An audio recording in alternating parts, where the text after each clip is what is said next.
O primeiro bimestre, segundo algumas fontes, vai cair como alternativas A, B, C, D e E. Tipo o Enem. Tipo não, para de falar tipo. Como o Enem. Não sou esse tipo de gente que fala tipo, tá? Por favor, me respeito. Vamos lá. Fala sobre os estados, né? Legal.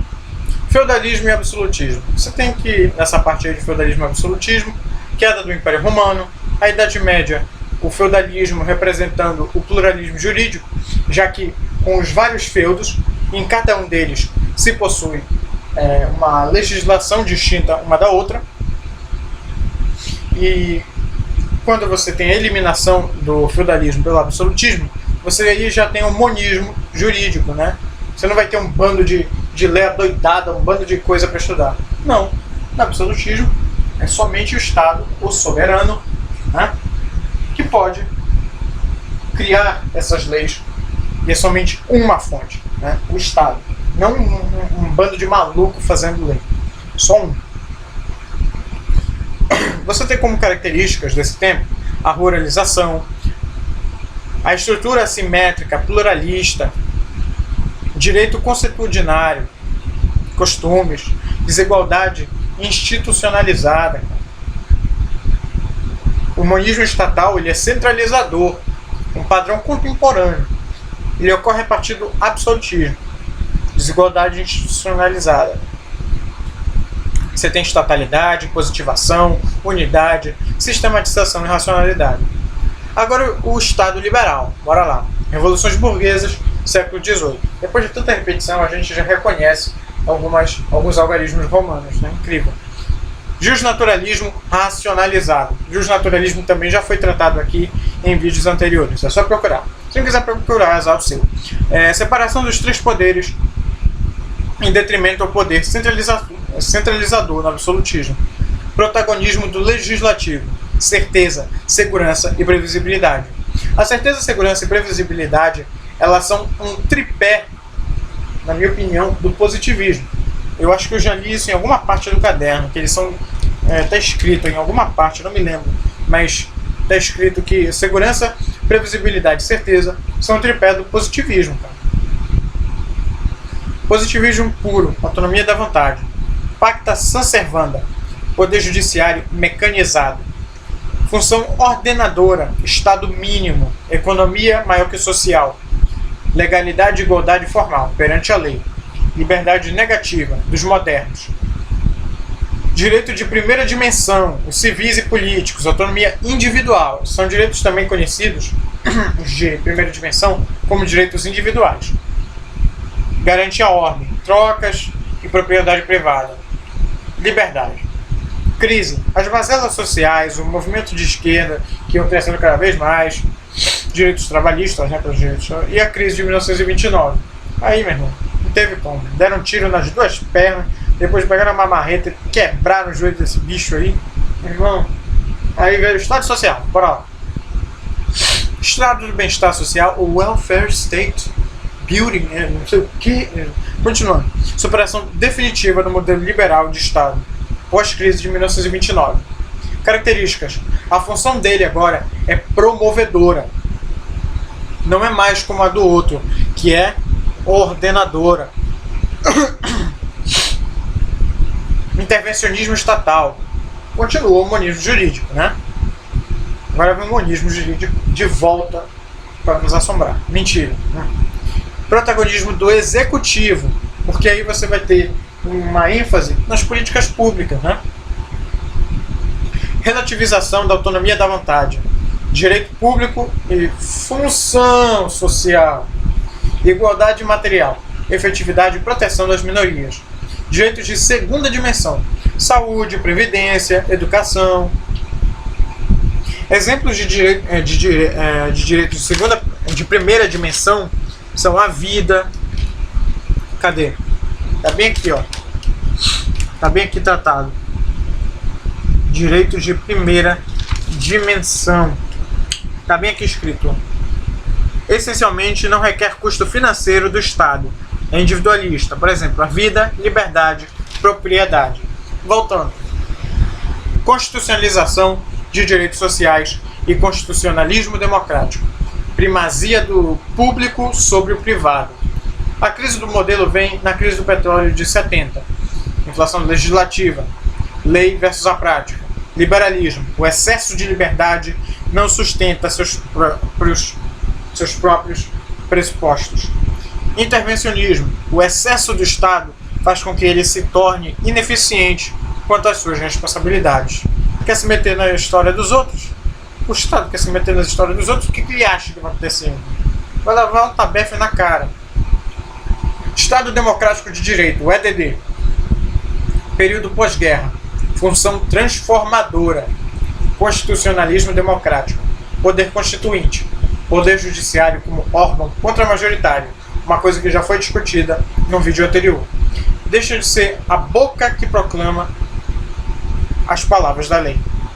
Controle de constitucionalidade, prega a garantia dos direitos fundamentais e o modelo de Estado adotado pela Constituição de 1988. A nossa queridinha, amiguinha, muito boa até. Dizem que ela é assim, muito linda, assim, né? Mas tem seus certos problemas. Quem não tem, né? Quem não tem? Concorda? Estado pós-intervencionista. Globalização e neoliberalismo. Templo diferido do direito versus o tempo real da economia. Desconstitucionalização. Exemplo, emendas constitucionais. Ponto de não retorno. Pluralismo jurídico. Insurgência de mecanismos autorregulatórios e autonomia dos agentes econômicos. Você deve se lembrar daquela parte de o direito em Passárgada, do Antônio Carlos Bockner, que também já foi feito aqui. Você pode pegar um dos vídeos antigos. E lá você tem a Passárgada como criando suas formas de viver, não só socialmente, mas juridicamente. Porque ele aborda lá que se Passárgada, né, fosse recorrer ao Estado, o que ele faria naquele tempo? Ele não iria auxiliar na resolução de problemas. Ele iria auxiliar a si mesmo, praticamente expulsando as pessoas de lá, porque aquela ocupação era ilegal, e simplesmente a comunidade deixaria de existir. Você percebe aí que o Estado só ia oprimir eles, não ia ajudar nem nada. Então essa favela decidiu criar meios, né, entre as unidades desse lugar, para que houvesse uma como é que se diz? Uma consolidação, né? Houvesse uma consolidação para que eles pudessem continuar lá, pudessem continuar com as suas casas, sua propriedade, por mais que legal fosse, continuar lá, sem a sanção, com a ação do Estado. Né? O Estado não iria lá para interferir.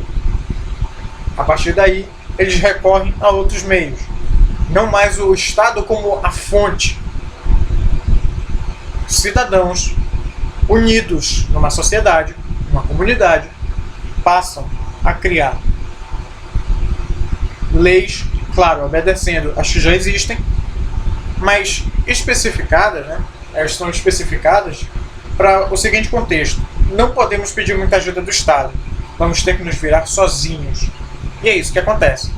E não é uma coisa errada, não acontece nada assim, sabe, extremamente errado, que o Estado, nossa, tem que parar aquilo. Não, eles agem de uma maneira racional.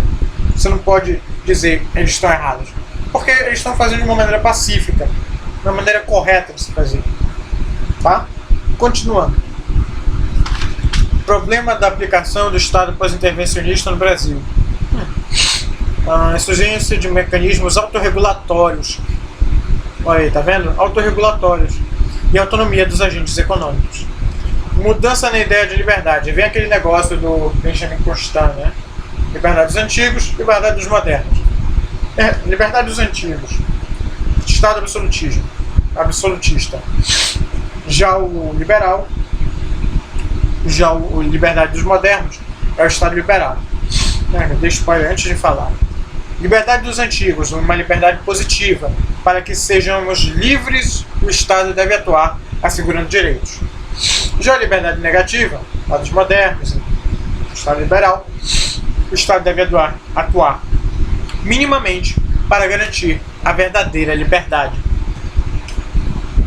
Ciclos do humanismo. Você tem estados absolutistas no século XVI, centralização do direito, Revolução Francesa, século XVIII, Código Napoleônico, legalismo dogmático, cientificidade do direito, Hans Kelsen, separação entre direito e moral, considera-se o apogeu do humanismo jurídico.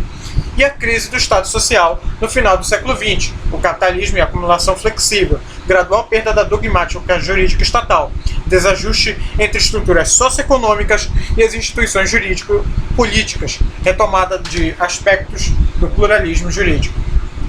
Pluralismo jurídico contemporâneo decorre da consolidação dos Estados pós-intervencionistas, flexibilização do papel do Estado. Antônio Carlos Wogner, contra o humanismo jurídico, um novo modelo de pluralismo, participação popular, como ocorre em Passarga. Não defende a extinção do Estado, mas também acho que ele defende a compreensão do Estado quanto às novas fontes, né? Quanto a novos agentes autorreguladores, como ocorre em Passarga, que vocês podem procurar aí na internet que deve achar esse negócio, pelo amor de Deus. Mas também já foi lido aqui, tá? Então, se quiser, é só procurar.